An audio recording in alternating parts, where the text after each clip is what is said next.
ক্রীড়া প্রতিযোগিতা হওয়ার পরে আমরা 2:30টার সময় বাচ্চাদের টিফিনের ব্যবস্থা করেছিলাম, বিরতি দিয়েছিলাম এবং টিফিন দিয়ে তারপরে টিফিনের পরে বাচ্চারা একটু ওই যে গানের তালে তালে নাচ করছিল, আর আমরা শিক্ষকরা তখন টিফিন করছিলাম।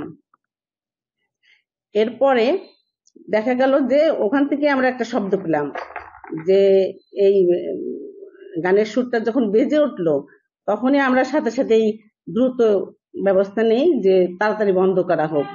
তখন বন্ধ হয়ে গেল, কিন্তু তারপর মেয়েরা হয়তো মেয়েদের ভাষ্য যেটা, তারা বন্ধ হওয়ার পরেও মুখে মুখে গান করে গেছে।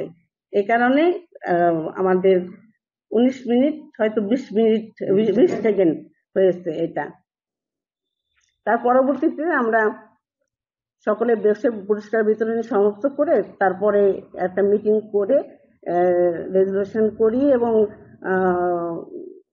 8 সদস্য বিশিষ্ট, 7 আহ্বায়ক ব্যতীত আর 7 সদস্য বিশিষ্ট একটা কমিটি করি। তদন্ত কমিটির উপর দায়িত্ব দেওয়া হয় যে এই বিষয়টা খতিয়ে দেখার কিভাবে হলো এই বিষয়টা।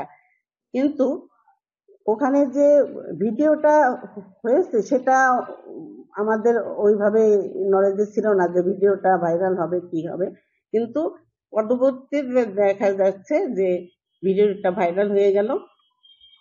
কিন্তু আমরা তদন্ত কমিটি পরবর্তীতে 2টো মিটিং করেছে, আর আজকে একটা ফাইনাল আমরা বসেছি যে রিপোর্ট দেওয়ার জন্য, যে তদন্ত করে কি আমরা পেলাম সেটা আমরা একটা রিপোর্ট আকারে দিব।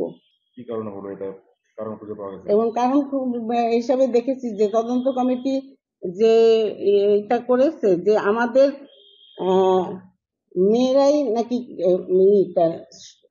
মেয়েদের কাছে থেকে মোবাইল থেকে গানটা বাজানো হচ্ছিল।